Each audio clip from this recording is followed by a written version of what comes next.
Welcome to the show Gold Squadron Gays. It's the podcast where two Star Wars loving gays talk about and review their favorite Star Wars content while also being gay as hell. I'm your host, Bradley Brower.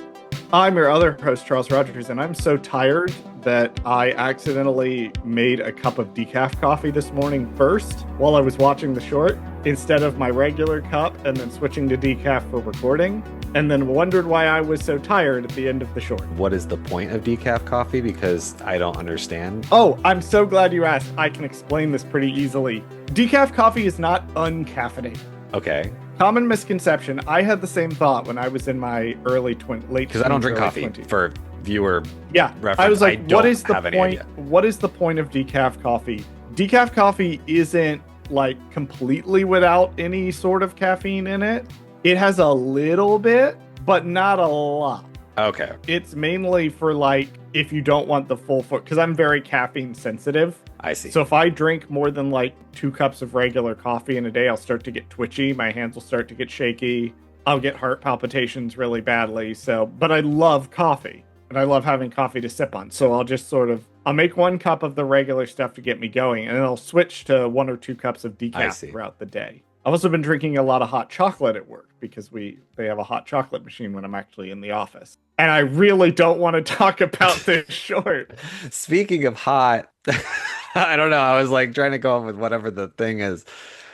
I don't know. I don't know. Well, I mean, technically, yeah, it's a hot topic. So it is a hot topic right now, and we will talk about it. Yeah, we should probably just do the breakdown of the short first and then let's introduce it, and we'll let you tell the fun facts, and then I will explain the controversy to the best of my ability to do so. And guys, I'm telling you, I really, really fucking tried to find out. This is a wildly complex topic that really has never been litigated. And that should tell you a little bit about where this is going. This week, we're talking about Star Wars Visions Volume 2, The Bandits of Golak. Fleeing from their village by train and pursued by ferocious Imperial forces, a boy and his 4 sensitive younger sisters seek refuge in a vibrant and dangerous Daba. This was produced by Studio 88 Pictures, which is an Indian animation and visual effects studio that has worked on numerous projects for major entertainment companies like DreamWorks and Netflix, and on projects such as Kung Fu Panda the Dragon Knight, Troll Hunters Rise of Titans, and Gremlins Secret of the Mogwai. I had to figure this out by going to their fucking annoying website, which blared music in my eardrums while I was trying to prepare for this show. So I just want to say a hearty fuck this website for immediately blaring music in my ears when I tried to open it up so that I could do my due diligence and do research. Nice. Well, so the writer and director of this short was Ishan Shukla, who is just an animated director and writer of shorts. It looks like he has about 4 different shorts on his IMDb, and this is the one that most people would obviously know here in America. So yeah, and he's also starting work on a full-length feature, but I don't know what the status of that is, but he's working on that now. So are there any of the actors you would like to talk about?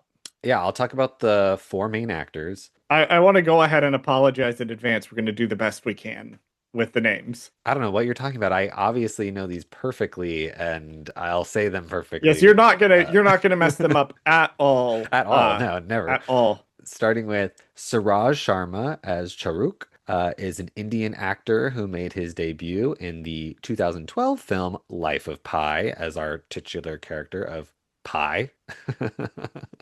If you read the book, and he's the little kid. He's the little kid Pi Patel. By the way, if you've watched the movie and you've wondered which Pi he is, he's the main one. He's the one on the poster. Got it. Okay. Yes. I have seen Life of Pi. I've read the book and I've seen the movie. So I know that's the distinction you have to make because there's like 4 different fucking actors playing this guy over the course of the movie. Next up is Sonal Kaushal as Rani, the younger sister. She's a voice actress for basically just Indian children cartoons. It looks like she's also done some dubbing. She was in Spirited, the Hindi dubbing for Spirited Away. Mm-hmm. Next up, we have Niraj Kabi as the Inquisitor. He is an Indian and film theater actor known for his works in international films and Hindi cinema. And then finally, we have Lilette Dubé as Rugal, the old lady Jedi. She is also an Indian actress and theater director. She has worked in the Indian and international theater, television and films in Hindi and English language. And I will say, one of the things I liked about this short is these actors are doing a bang up job with the material that they are given.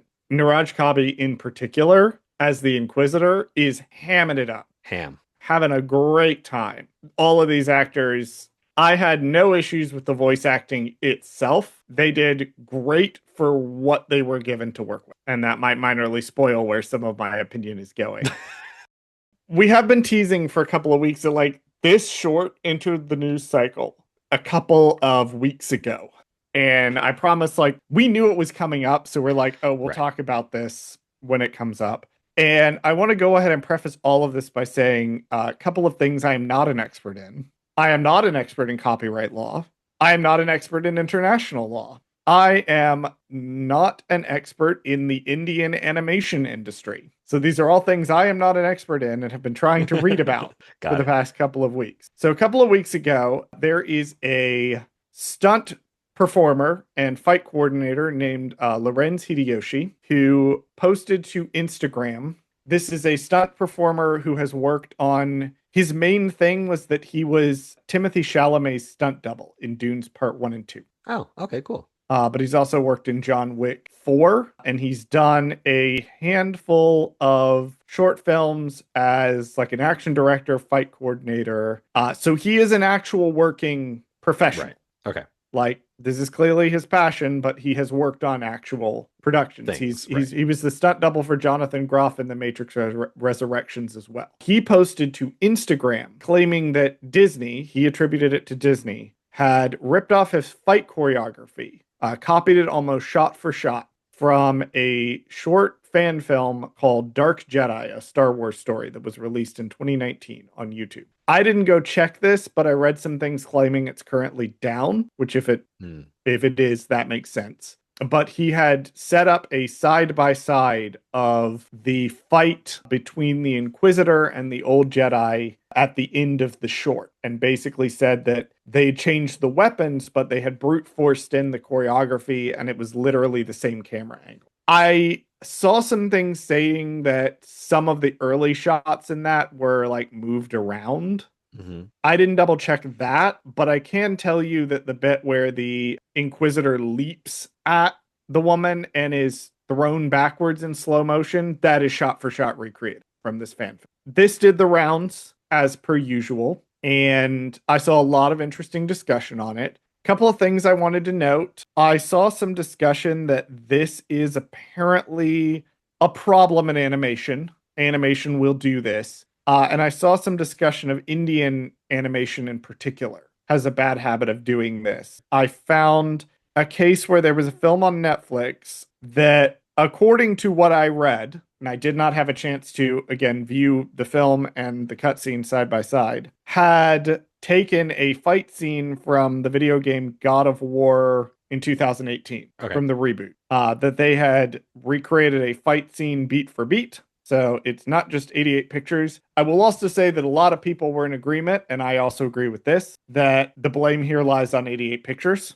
Correct. That they are the ones who made the film. Now, a couple of things I also kind of want to bring up because I know a little bit more. I'm not an expert, but I know a little bit more about this than some people on the internet. I saw some discussion that was like, well, why doesn't Hideyoshi sue?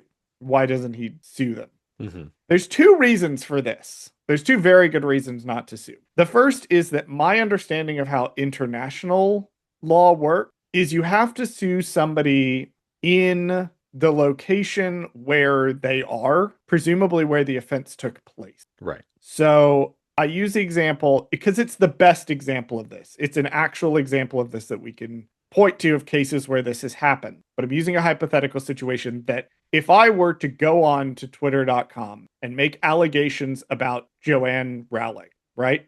And say that, for example, she's a fascist or she's promoting fascist ideal, right? I'm in the United States if she wants to sue me for defamation, she has to sue me in the United States, Right. not in the United Kingdom where she lives. Our defamation laws are pretty lax when it comes to public figures. She is a public figure, so it would be very difficult for her to sue me. Right. The only thing she could do is get really mad at me on Twitter. However, if I were in the UK and I tweeted Joanne Rowling is a fascist, now she can sue me much easier because she can sue me in the UK, where the UK has much more stringent defamation laws, which is why you see her go after people in the UK and then they have to apologize on Twitter. So if this guy wants to sue 88 Pictures, he has to sue them in India. And from what I understand of Indian copyright law, which I've not really had a chance to become any sort of proficiency in,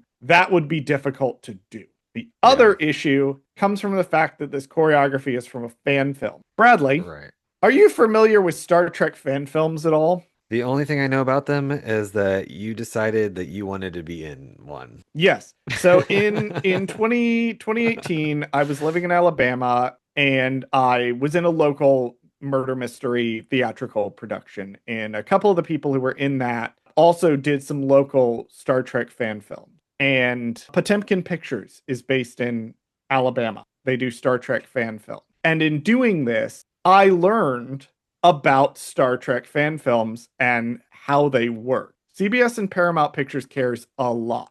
And the reason is because there was a Star Trek fan film that got funded, raised over $500,000 to fund a full-length Star Trek fan film. Now, mind you, this was around the time that the Star Trek movies had just come out, the Kelvin Timeline movies. This was in 2015. So CBS and Paramount Pictures sues the fuck out of them. And it turns into an entire thing. It started in 2015. It ended in final arbitration in 2023. So it lasted almost 8 years. And because of this lawsuit, Paramount and CBS published a guideline for fan films now that all fan films have to follow. I can also understand not wanting to get the courts involved because I'm just going to read from the Wikipedia article on how this whole mess ended. Quote, in that award, the arbiter found in support of CBS and Paramount plaintiffs, thus resulting in the fan film creator owing $292,000 in attorney's fees and costs, plus interest, including a rate of $80.10 US dollars per day. Ugh. Well, first of all, that arbitrator was a stick in the mud. Second of all, the that sucks. issue was that the fan film was going to use the copyrighted elements of Star Trek. Yeah. And it turned into a whole thing. And so that's there is a gray area and nobody wants to be the guy that gets fan films banned. Nobody wants to be the guy who gets fan fiction banned. AO3 is tolerated. It is not well liked, except by publishers who can mine it for romance book content, but that's a whole different conversation. Right. So if anyone is wondering, why doesn't this guy just sue? It would be a bad idea, potentially cost hundreds of thousands of dollars, and good luck suing the Indian company because Disney's just going to say, well, 88 Pictures did it. Right. Now, oh boy, this is a mess. Yeah, it's too messy. And I think that the problem is that it's never going to come to no one's ever going to be like, oh yeah, Disney's never going to admit that 88 Pictures did this because they're the ones who hired them. So it's they don't want to be held responsible. So they're not going to say anything unless it gets bad enough to where they have to. If there's enough noise made, then they'll say something. But I feel like it'll just get swept under the rug. Because, I mean, theoretically, it already has been swept under the rug because it's been 2 years and then they're just now bringing it up, which I find weird. That was a thing that I saw online too when I was reading a lot of discussion is well, did they just not notice? And people were saying, oh, Disney should have noticed. No, I don't think Disney should have noticed at all. I think the artist who claimed that their thing was stolen should have noticed 2 years ago. That's what I think. I also raised the point. Making Star Wars fan films, you watch Star Wars content. So you can't tell me that he's never seen Visions before in 2 years. The other thing to people who say, well, Disney should have somebody whose job it is to monitor all of this. First of all, that's fucking No, impossible. no, that's stupid. Second of all, right, so if you're creative and you own an IP, you can't read or consume or acknowledge fan work. Right. And that is not because of like, oh, you're too good for the fandom or you make too much money. No, there's a very specific reason. And the specific reason is because if something appears in a fan work, all right, let's use me as an example again, right? If I write Beach House Studios, right? If there was Beach House Studios fan fiction, there isn't, but if there Sure. was, if I actively read it, if I know people know that I read it or there's proof that I've read it, and elements from that fan fiction show up in later books. Right. Whether or not that is a coincidence, whether or not I read the fan fiction in question, I'm now liable potentially towards that creator Hmm. because their original idea showed up in my work. Right. And yes, fan films are using elements of the Star Wars brand that are copyrighted, things like Jedi and lightsabers and all that. But at the same time, Disney can't be going and like watching all of these fan films and Right. say that they're doing it because then if elements from those fan films shows up in a Star Wars movie, then that's going to cause problems down the line. Now, I think also where this case differs slightly is that he's not alleging that they stole like the lightsaber design or the clothing design or whatever, right? Because you can't steal something you didn't invent theoretically, right? So like they created lightsabers, they created Jedis, all that stuff. Now, Well, he George created Lucas the did, and then they bought it. They well, own yeah, the but name. my point is he created the choreography, which is something that I think he can technically defend. Here's where it starts to get messy. And this again, big broad. I am not a copyright lawyer. I Right. also have a lot of experience with lawyers, in part because I write a crime thriller. And so I've had a lot of times where I've gone to two or three different lawyers and asked them a question, Hmm. and I get a different answer every time. But broadly, from what I could tell, yes, you can copyright choreography, fight choreography. You can copyright it, it can become your original thing. There's a couple of problems with this, though. Number one, I saw that it may be possible that it's not legally defensible in court as yours until you get a copyright on it through the US Copyright Office. It's hard to say, but that was one thing I found. The bigger Yeah. problem that you're going to have damages. When you sue somebody Yeah. you can sue them for one of two things. Generally, you're going to sue them for both, but you're going to sue somebody for an injunction on the infringing work, and you're going to sue somebody on damage. You're going to say, how much money did you cost me Right. when you did this? That's the problem here, I think. What would be the point of an injunction? Disney's going to claim that no, we're allowed to do this. They're going to argue that the fight choreography isn't substantially copyrightable. And they're going to argue that the fan film was infringing on, they're going to countersue. That's a tactic you can do. Yeah. Is almost certainly if this guy sued the Walt Disney Company would immediately countersue. They'd have to, yeah. They would have to. That's just how it works. And then there's the question of like this guy has to claim damages in order to get Right. anything awarded by the court. So he has to both demonstrate that the attorneys were necessary in order to get them to be hit for Yeah. the attorney's costs. And then on top of that, he has to claim that he was going to profit off of this in some form. And Right. that's And you part of can't the issue. profit off of a You fan can't go film. in and profit off of Right. this. You can't go to make the argument in court. Disney ripped my thing off and cost me Right. I a don't think it, hundred yeah. thousand dollars because then you're tacitly admitting that my infringement of Disney's IP rights was going to profit me $100,000. Right. This is the part of the problem with this. And this is not me defending Disney. This is not me saying like, oh, Disney's completely blameless. They're not. Or 88 Pictures shouldn't have clearly ripped this guy's fight choreography off. That's bullshit. But I am saying it's like, what do you guys expect is going to happen?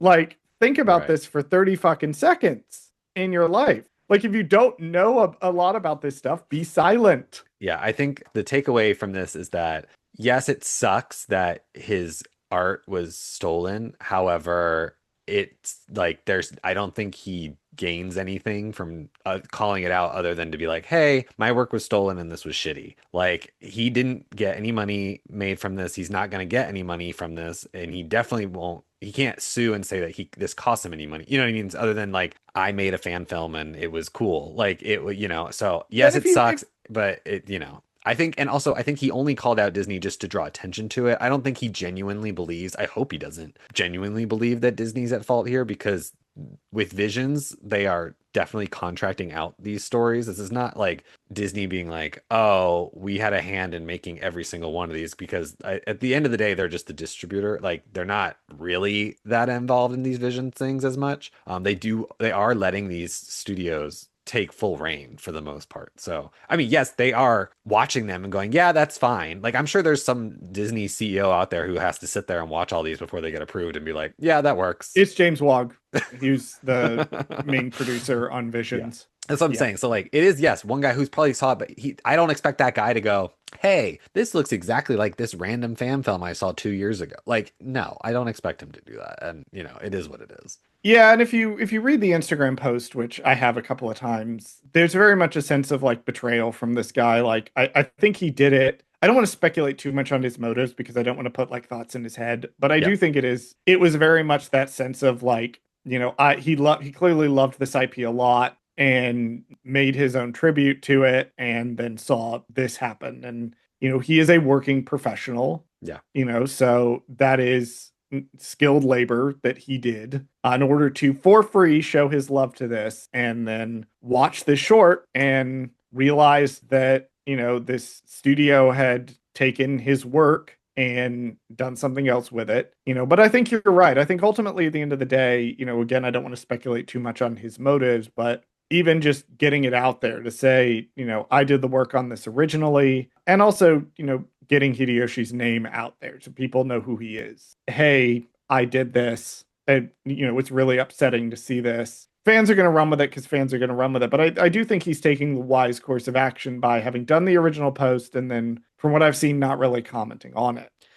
Yeah, and just let the court of opinion take over. I mean, Yeah. really, Court of public opinion is very firmly that 88 Pictures fucked up here. right. So like, let them, let people just say their piece, and then like, at the end of the day, people will go, maybe that'll cause people to be like, maybe I won't work with 88 Pictures anymore, or whatever. Like, it just is what it is. And that's why we waited until this episode, because I knew this discussion was going to be 30 fucking minutes long. I knew this thing was going to be. Well, Yeah. That's why I said let's wait. Because if you're going to have a discussion about the nuances of this situation, you have to talk about the situation. You have to talk about the Star Trek fan film nonsense. You have to talk about suing somebody in a different country and how that all is going to work. All of that is relevant here. Like, it's a complicated topic to even explain. So this is going to be a bit of a longer episode, because I do also want to judge the shorts on its own merit. I was going to say, let's I don't transition want the into controversy. I don't want the controversy to completely overshadow. No. My opinion of I the wanted short. I wanted to give the controversy its spotlight because I think it deserves it, but I also do want to give the short enough time, because let's transition into that, because I want to talk about why there are things that work and things that don't work, and we have critiques, and these have nothing to do with the controversy. Like this short, I don't like this short, and I think it is bad. Yeah, but I have to say that I thought this short was bad prior to all of that happening. Agree. I did too. So this is not. I don't want to seem like, 88 Pictures did this thing and now this short is tainted for me. I already didn't like it. As far as I was watching it, I mentally took a couple of notes. I want to bring up 3 things I did really love about this short prior to getting into the things that I didn't. Because I want to, make sure that I'm being balanced in my analysis of this. Production design is stellar. They talked a lot in the filmmaker focus about wanting to mesh the Star Wars of it all with the India of it all, and they really pulled it off. They pulled it off beautifully. I loved the bit where the train is going through the canyon. Mm-hmm. Like, I was a little bored with the action, so I was staring at the background. Okay. And I loved that they had meshed up, like, these old ruins that are built into the cliff face with the Star Wars cylinders. I loved the city that they walked through. That's your background right now that you can see if you go to patreon.com/Gold Squadron Gaze for $3 a month. I loved that. I thought that was really, like, it was a gratuitous scene, but it was really fun to look at. And I loved the like neon lights of the Yeah, final restaurant that they're at. right. It's really, really well designed. Costumes were incredible. They talked in the filmmaker focus about like how they started from like traditional Indian attire and then built it up kind of Star Warsy. And you can tell I liked that a lot. And then the music's really good. I enjoyed the music a whole lot. And I obviously mentioned too that I liked the voice acting. The voice actors are really trying. Those are my nice things I have to say about this short. I agree with your nice thing. You're going to let me do all of the work as usual. Well, because here's the thing. I'm spoiler alert, I did not like the short. I didn't really even love the animation. I thought it looked too much like a video game cutscene the whole time. I felt like I was about to start playing a game. Like it was like, oh, here's the cutscene, and then like you go into the video game. I don't think that's a bad thing for video games. I do think that's a bad thing for when we're watching longer form content. I don't want to feel like I'm watching a video game. I don't. I this is how I feel about Avatar. I don't think that Avatar's a good movie. I think it looks like a super long video game, and I don't like that because it's fine for video games. I think if you are playing a video game and you're like, oh, I really want a cinematic, clip in the middle of the game, like, yes, I do want those a lot because I like the feeling like, oh, this is like a longer form story that I get to play and be a part of. This is like that, but like I didn't get to be a part of the game. Like I didn't get to be a part of the story. It was just kind of like it's like when you sit there and you watch cutscenes on YouTube of video games and you're like, just because you just want to watch them. Like I've done that with Jedi Survivor because I just haven't played the game. Guys, But yeah, you can get the unabridged audiobooks of The Force Unleashed and The Force Unleashed 2. They are much better than the game is. The story actually makes fucking sense yeah. when the novels did it. But Hot take from me on The Force Unleashed. So for everyone who's fucking listening who knows that I really dislike the Force Unleashed video game, the novel is much better and makes interesting. more sense. Well, the game was on sale on the Switch store for like $6 and I still didn't buy it. So that tells you I have it anything. on the Switch. I just haven't gotten around to playing it, but I cannot go on a tangent or Bradley will cut this off. Right. But what I'm saying is I personally did not like the animation style. I didn't like the textures. I didn't like just the look of it. It just felt video gamey to me. It almost seemed like the Clone Wars Rebels animation, but worse somehow. Yeah, Like, I had the same thought as I felt like some of the assets that they used for the aliens may have come from Clone Wars. right, which I'm not 100% is sure because probably fine, but there's some interesting new alien designs that they do. There's uh-huh. one with like a like musician alien that I really liked. Yeah, but then there's But like the ones they use then that there's like what was that Jedi's name? Terra Sanube. Yes, that's They the use exact Terra one I'm thinking. Sanube. I feel like that was the exact model. They just gave Yeah, him a I texture. also thought it was the exact model. The way that I can describe my feeling of watching this animation this morning when I watched it Yeah. was the assets look expensive, the animation looks cheap. Yeah.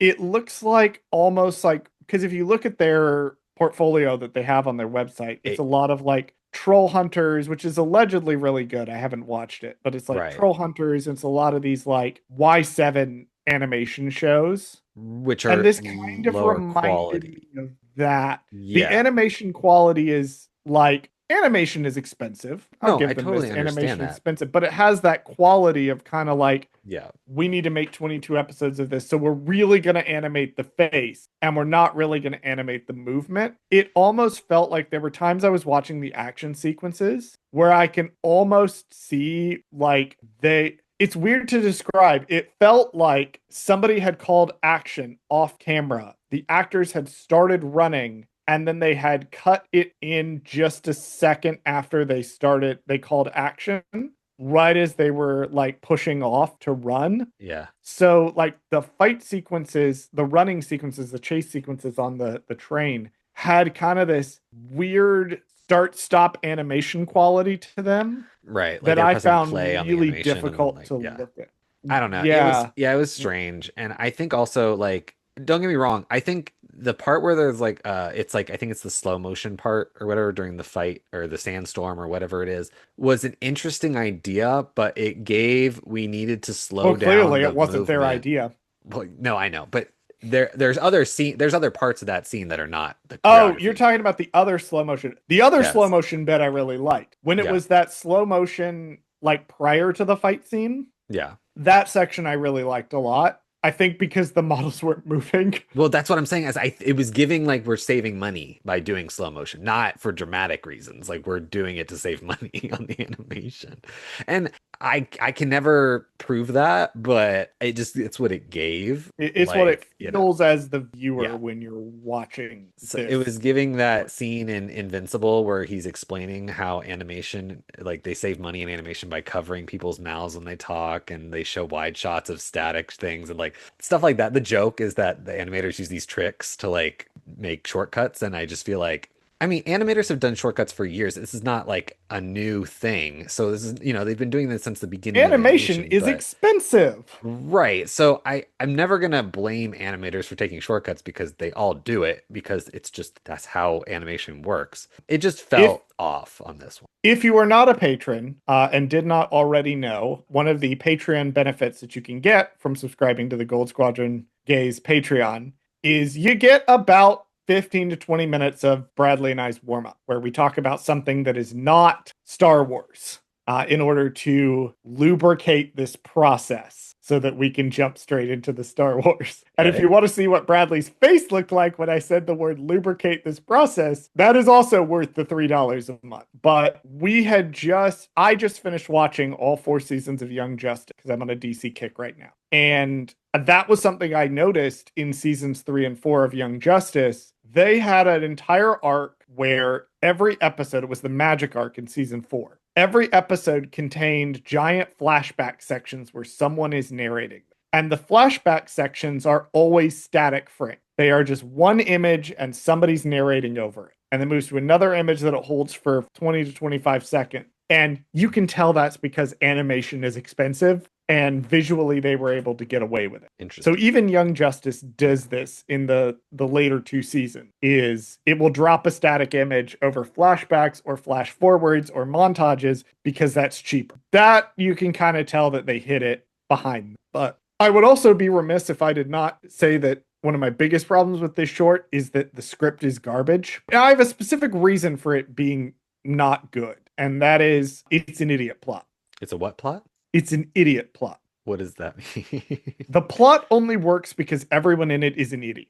I see. And like, I'm not sure how old this child is supposed to be. This script treats this child really badly. Yeah. This script really wants her to like be very, very stupid because otherwise the plot's not going to work. And I Right. feel that that's doing kids a disservice. Well, it I definitely does feel this like character a disservice for sure. I it's mean, doing this character a disservice. It's yeah. the short seems to imply that like, oh well, she's just a kid, and kids are stupid and impulsive, and that feels bad to me Yeah. because the whole thing is she keeps trying to use the force. She Right. keeps using it in public, even after on the fucking train. She uses the force to get the music Flute. Yeah. flute that everybody sees her, reports her to the fucking stormtroopers, does the whole train chase. And that whole thing happens in part because her brother's trying to get to her because these aliens, one, report her to the stormtroopers, which fuck these aliens.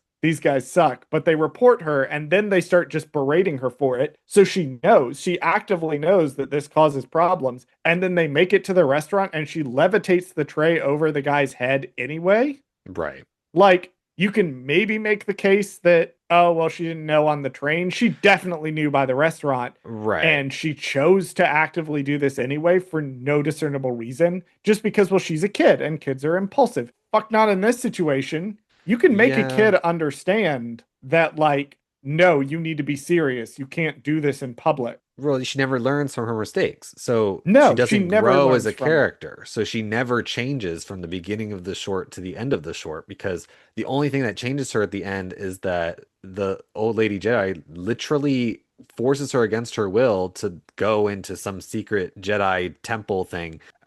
And her brother's like, yeah, you got to go, like basically to be safe. But the little girl, she never learns like the mistake of like, oh, we're not allowed to use the force in public, even though her brother repeatedly tells her. So this is bad writing that even a child would eventually learn You know, right and wrong. when we say bad writing, it is subjective, but there is a like there are things within this script that are not good writing. And one of Yeah. them, yes, is that the characters do not change over the course of the story in a noticeable or appreciable way. Right. But the brother, like he's not super attached to his sister. He has already known the whole time he's gonna have to let her go.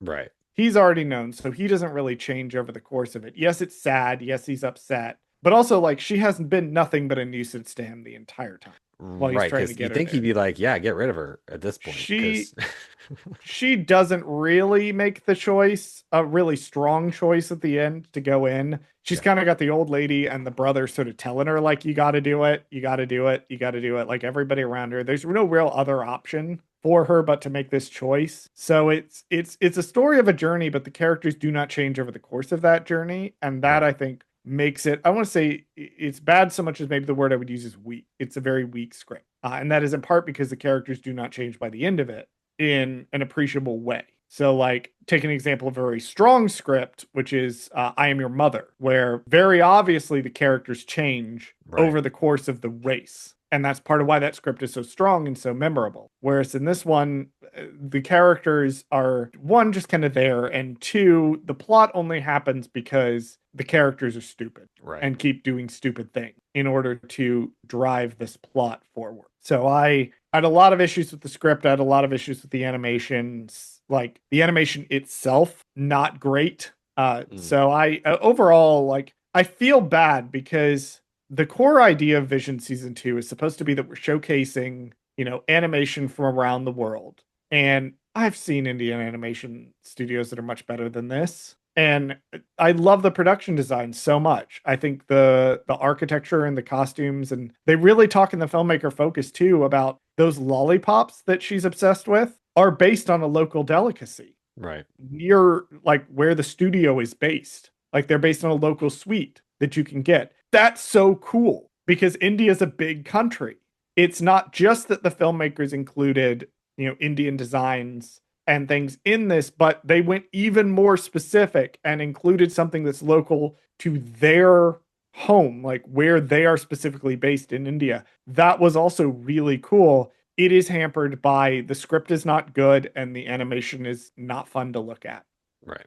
Yeah. I think this would have been better as a 2D based animation style. I think I would have liked it better if it had been more like not CGI, kind of the 3D animation. I would have liked, I know it's a VFX studio and this is their kind of bread and butter. Is this This kind is of what they do. this is what they do? However, I think another studio could have probably given it a better look, a better quality to it. I would have liked it more if it was been 2D. I think it would have been better. Because the concepts are great and I think the design is beautiful. I just don't love the execution. So, I mean, that's just my final thought on that. But Yeah, I think I'm in agreement with you. I think that the studio was not the right choice for I agree. this. I love that they went to India because India does have a huge animation industry. I love that they went there and they, added this to the list to showcase for season 2, but I think it should have been a different studio. I don't think this studio was able to handle it. I think Right. they demonstrated over and over and over again within the content of the short and then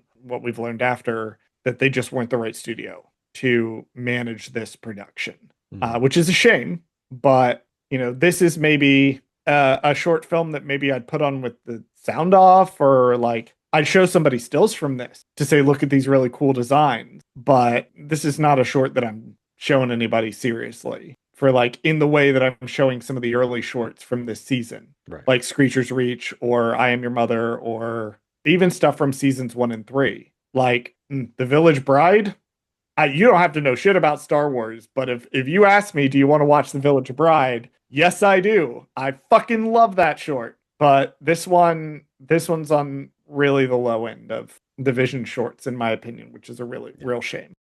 Well, I guess that transitions us into our next subject, which is how would you like to see the story continue? No, I don't. Yeah. I'm not interested. The script was so weak that the characters were not strong enough, I felt, to carry any further than this story. It was a very, very basic Star Wars plot that they didn't do a whole lot with. I'm just not interested. No. I want to know what's up with that Jedi lady. She was cool. Other than that, I'm not really interested in this story continuing. I would love to see these designs utilized in Star Wars. I would love to see the costuming utilized in Star Wars. But the story and the characters, I'm not interested in seeing it continue at all. I'll be slightly optimistic in that if it were to continue, I think if you could get a really good story out of it, I think this would make a very interesting Star Wars video game series. I think that because it looks already kind of video gamey to me, like I think just go ahead and go full force into the video game aspect of it and just make it a some kind of the path escaping Inquisitor's storyline. Like there's got to be something there like you could do and I'm then incorporate picturing this in there. I'm picturing The Last of Us Okay. with how Joel and Ellie are utilized in the original game, where Joel is the player character and Ellie is just kind of there. Like follows your character around and stuff. She follows the character around, and you can use her to like she'll open doors and things for you.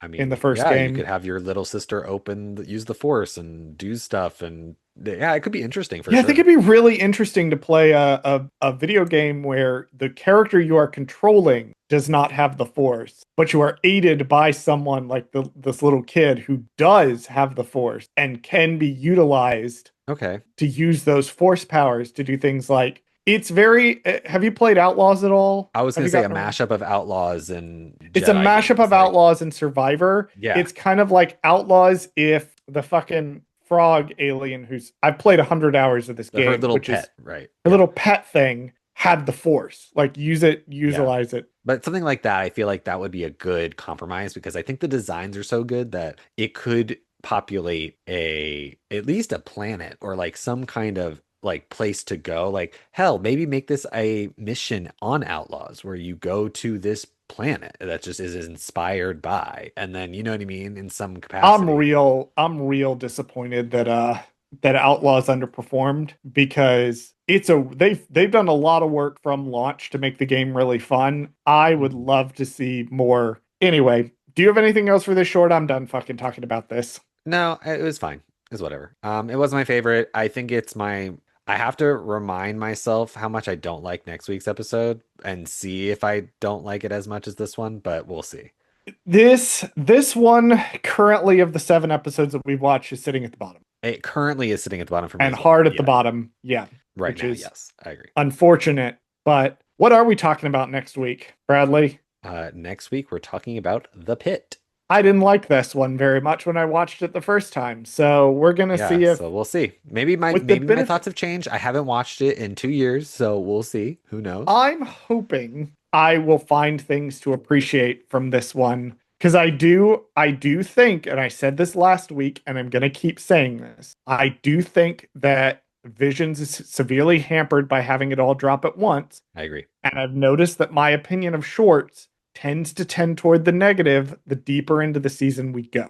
Because one, I'm getting tired, and two, I'm comparing it to all of the other shorts that have already come out in the season. And I'm hoping that taking the pit in isolation, because I think it has some good ideas and it had a strong moral at the core of it, that I'm hoping that taking it in isolation will improve my opinion on it. Okay. I didn't like it very much when I first watched it. It's part of why we're doing these back episodes by ourselves. Exactly. Because they're on episodes that we didn't really like all that much. Pluggables. Bradley, reality TV, works in it. You should watch the shows. You can watch the shows as Married to Medicines. 9 through 12 you worked on? Oh my God. Why do you care? Just say Married to Medicine and the current Just watch. season You know is what? airing. You've watched on worked on enough seasons of Married to Medicine that we just say you worked on Married to Medicine. Yes. There is a season of Married to Medicine currently airing. Correct. On Bravo. Bradley was posting photos on Instagram of him in a slick fit the other night. Well, because I went to the attending some premiere sort of party event. that we had in Atlanta, so I had to dress up, you know. Yeah, Bradley was looking real slick in his jacket, looking like he doesn't have a Star Wars podcast. That's right. But yes, season 12 is currently airing. If you like reality TV, that's on Bravo. He's also worked on such shows as Temptation Island, The Circle, Queen's Court, King's Court, other stuff. I'm on a Star Wars TTRPG podcast called For Light and Dice. We have recorded our season 2 finale. please listen to that. Season 2 is going to roll to an end, and we're going to hop into Season 3 next year. So I'm very excited for where this adventure is going to go. I also write queer books. Those are called Beach Hill Studios, available Amazon, Kobo, Barnes & Noble. You can request them through your library. I checked. You can do it on Libby. You can put in the request for them on Libby. I have checked. That's a thing you can do. So that's where else you can find me, because this episode has gone on way too fucking long. And Bradley needs to edit the damn thing. So run our socials, I guess. Thank you for listening to Gold Squadron Gaze. Did Charles fuck something up? Email us at goldsquadrongaze@gmail.com and let us know. You can follow us on BlueSky, Instagram, Threads, and TikTok at Gold Squadron Gaze. Subscribe to us on YouTube at Gold Squadron Gaze, where we post full episodes of this podcast. If you like the podcast, you can also rate us and review us on your favorite podcast app of choice. Please join us next week and every week for another episode of Gold Squadron Gaze. Actually, I can go on a tangent because we have a Patreon now, but I won't. I will return us to where we are.